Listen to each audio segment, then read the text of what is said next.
America ఏకపక్షంగా చేస్తున్న యుద్ధం వలన ప్రపంచవ్యాప్తంగా పేద మధ్యతరగతి ప్రజలు తీవ్ర ఇబ్బందులు పడుతున్నారని సిపిఐ నేతలు పేర్కొన్నారు. కొత్తపేట సిపిఐ కార్యాలయంలో పార్టీ నేతలు జంగల్ అజయ్ కుమార్, మేడ హనుమంతరావు, ఆకిటి అరుణ్ కుమార్ మంగళవారం మీడియాతో మాట్లాడారు. పశ్చిమ ఆసియా దేశాల్లో జరుగుతున్న యుద్ధం వలన గ్యాస్, డీజిల్, పెట్రోల్ ధరలు గణనీయంగా పెరుగుతున్నాయని చెప్పారు. ట్రంప్ చేస్తున్న యుద్ధం వలన పేద వర్గాలు ఇబ్బందులు పడవలసిన అవసరం ఏంటని ప్రశ్నించారు. ప్రధానమంత్రి నరేంద్ర మోదీ వెంటనే అమెరికా అధ్యక్షుడితో సంప్రదించి యుద్ధం ముగిసే విధంగా చర్యలు తీసుకోవాలని కోరారు. అదేవిధంగా గ్యాస్, డీజిల్, పెట్రోల్ ధరలు అదుపులో ఉండేలాగా చర్యలు తీసుకోవాలని డిమాండ్ చేశారు.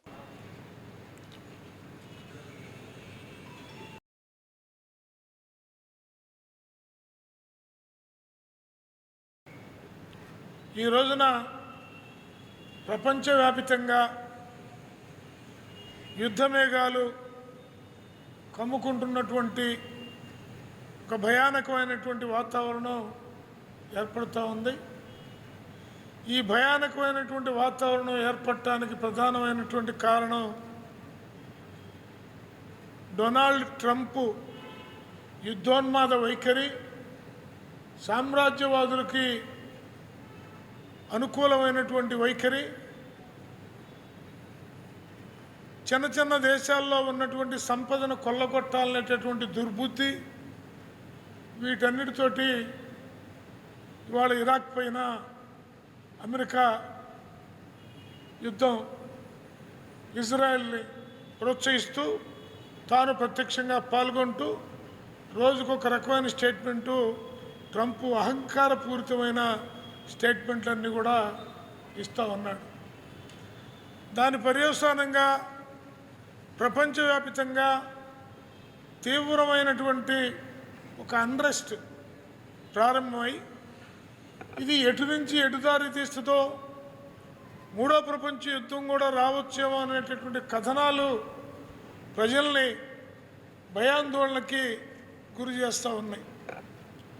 అందుకని భారతదేశం, నరేంద్ర మోడీ అలీన దేశాల ప్రతినిధిగా, లేకపోతే చిన్న చిన్న దేశాల ప్రతినిధిగా, యుద్ధం వస్తే నష్టపోయేటటువంటి దేశాల్లో మందు కూడా ఒకటి ఉంది కాబట్టి యుద్ధాన్ని నిలిపివేయమని ట్రంప్కి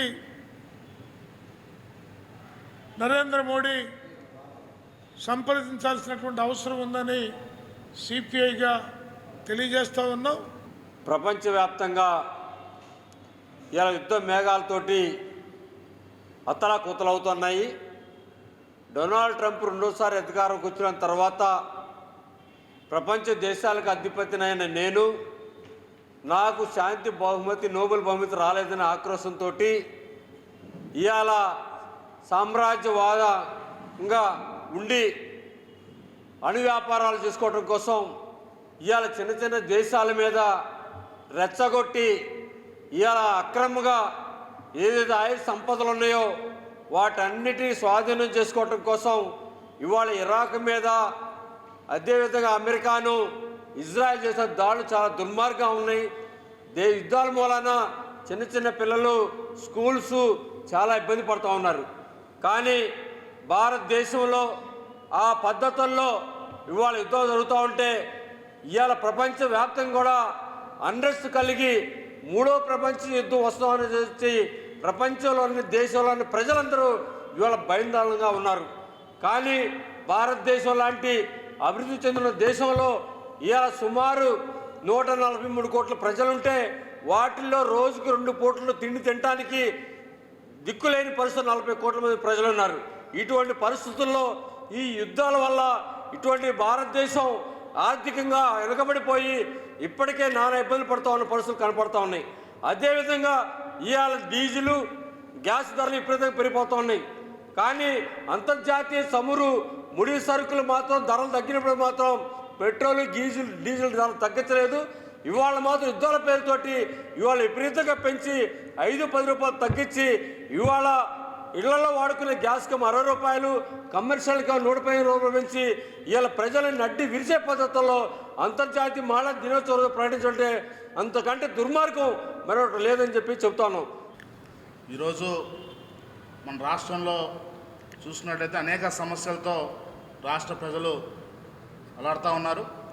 అదేవిధంగా ఇటీవల జరిగినటువంటి అసెంబ్లీ సమావేశాల్లో గతంలో మనం చూసాం. ఈ అసెంబ్లీ సమావేశాలు జరిగేటువంటి క్రమంలో ఆ రాష్ట్రంలో ఉన్నటువంటి ప్రజలు ఎదుర్కొంటున్న సమస్యలను ఏ విధంగా పరిష్కరించాలి, ఆ రాష్ట్రంలో ఉన్నటువంటి ప్రజలకు సంబంధించినటువంటి ఏ విధమైనటువంటి మెరుగైన సౌకర్యాలు కల్పించాలి, ఏ నిధులు కేటాయించి ఏ వర్గ ప్రజల్ని అభివృద్ధి పరచాలనేటువంటి గతంలో చర్చలు మనం చూసాం, అమలు చేయడం చూసాం, నిధులు కేటాయించడం చూసాం. కానీ మనం జరిగినటువంటి సమావేశాల్లో ప్రజలందరూ కూడా చీదరించుకుంటా ఉన్నారు. కోట్లాది రూపాయలు ప్రజాధనాన్ని వెచ్చించి కేవలం ఒక లడ్డూ కోసమే ఈ సమావేశాలు జరిగాయా అన్నట్టుగా ప్రజలందరూ కూడా భావిస్తూ ఉన్నారు.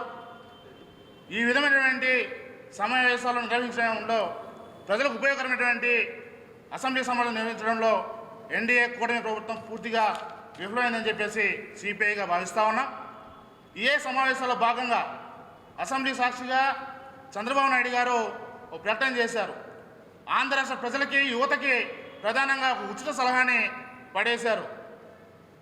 మీరు ఇద్దరిని కనండి, ముగ్గురిని కనండి, నలుగురిని కనండి, 25,000 రూపాయలు మీకు ప్రోత్సాహం ఇస్తామని చెప్పేసి చెప్తా ఉన్నారు.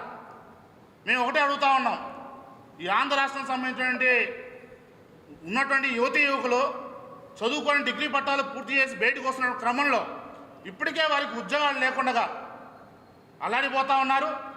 ఏ విధమైన పనులు దొరక్క గిగ్ వర్కర్లుగా డిగ్రీ పట్టాలు చేతబట్టి బీటెక్ చదివిన వాళ్ళు కూడా జొమాటో, స్విగ్గీ లాంటి గిగ్ వర్కర్గా పనిచేసుకుంటూ ఉన్నారు. వారికి మీరు ఉద్యోగ కల్పనలో పూర్తిగా విఫలం చెందింది ఈ యొక్క కూటమి ప్రభుత్వం. మీరు ఇస్తున్నటువంటి నిరుద్యోగ భృతి ఇంతవరకు ఇచ్చినటువంటి దాఖలాలే లేవు.